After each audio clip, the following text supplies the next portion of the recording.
You guys already know I pulled out some bangers, so stay tuned to find out what I wore this week.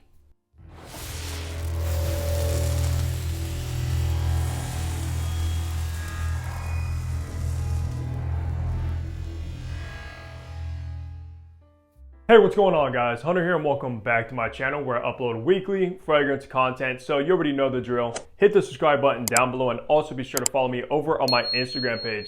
But that's right, today we are doing my weekly fragrance rotation series. If you aren't familiar with what I do on this series is I tell you what fragrance I wear on each day, how many sprays, the kind of weather, and of course if we got any compliments or not. So let's just get right into Sunday. So for Sunday, it was in the low 70s. We've kind of had a colder week this week prior to last week.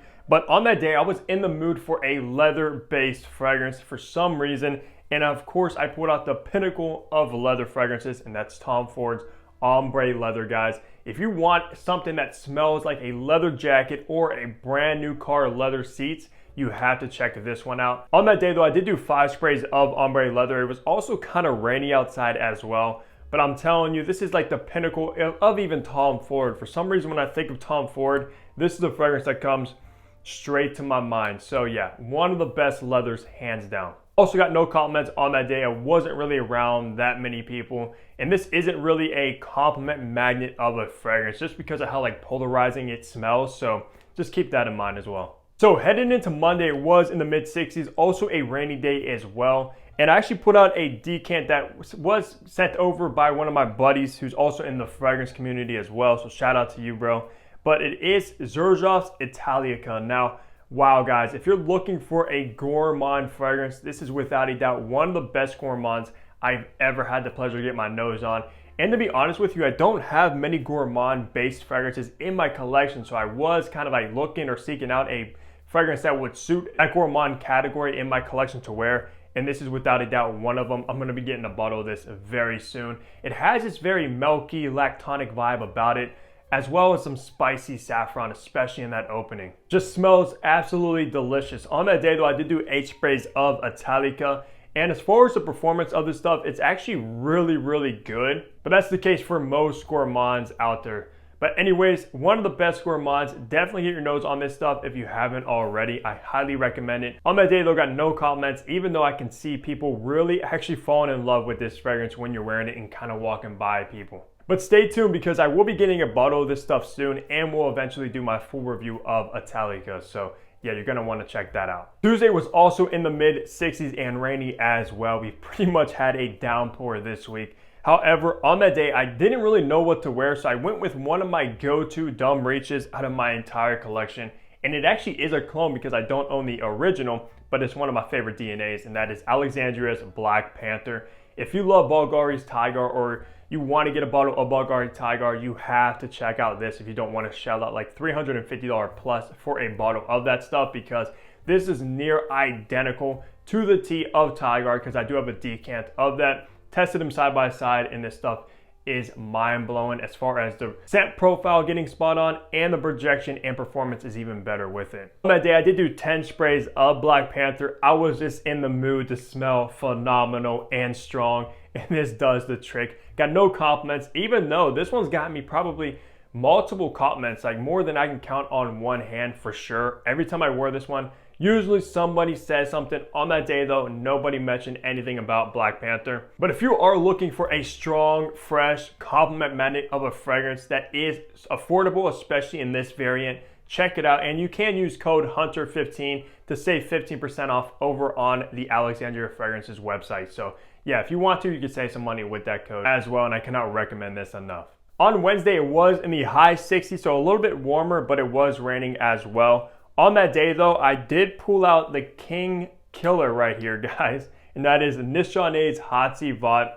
I love hacivat, prefer it over aventus, which it is in the same realm. Just has a much more earthy oak moss in the base, still with that very fruity, vibrant pineapple in the opening. But yeah, this is way more up my alley than aventus. Even though I do love aventus, of course, but there's just something a little bit more special about hacivat, and the performance is like 2 times better. On that day, though, I did do 8 sprays of hacivat, which can definitely be considered overkill just because of how strong this stuff is, being an extrait de parfum. That's kind of what you expect, but I do consider myself an oversprayer compared to a lot of people's kind of judgment when it comes to spraying fragrances. A lot of people do like 3 sprays, 5 sprays, tops, nothing over that. Me though, I like to keep it around like the 8 to 10 mark. That also could be considered light because I know people that spray like 20 plus, which is just absolutely mind-blowing. You can't really hate on me too much for spraying the amount that I do. But on that day though, with the 8 sprays of hacivat, I actually did go like look at cars, car shopping and things like that.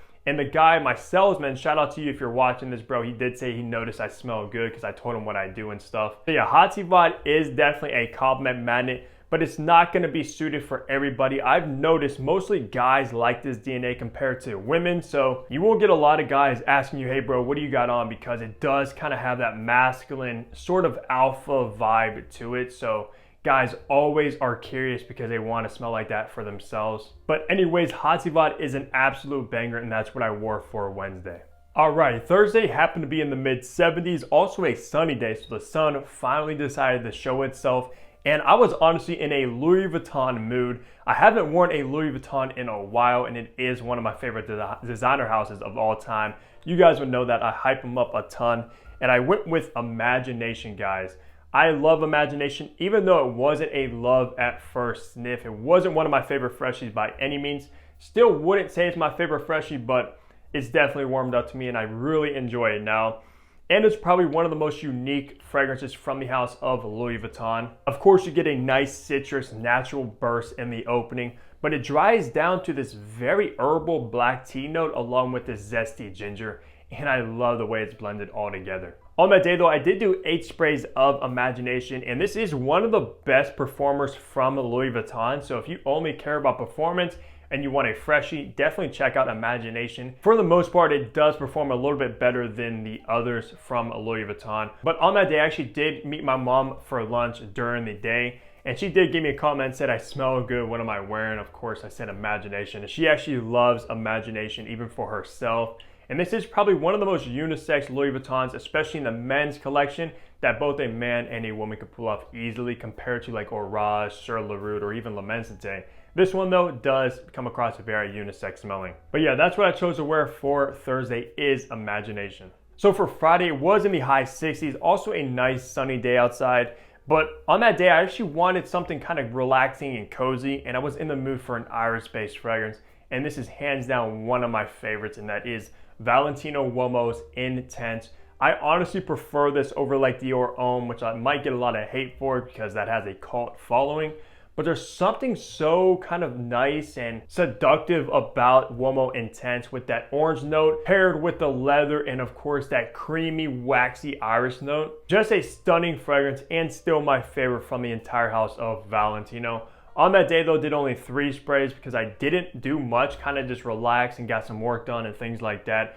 And this is perfect fragrance for relaxing and just kind of like hanging out at home. It just kind of puts you in a nice, uplifting, happy, relaxing mood. Of course, got no comments with this one. Wasn't really around anybody, but that's what I chose to wear for Friday. So wrapping the week off on Saturday, it was in the mid 70s, also sunny as well. And I pulled out a fragrance the first time wearing this one because I did get it from Decant X. Shout out to them, use code Hunter15 if you want to save on some decants. But this is coming from the Nishane line, and it is one of the more expensive ones, and this is, of course, Neff's. Now, Neff's honestly isn't something that blows me away like Fan Your Flames did last week. That is a must-have in my collection.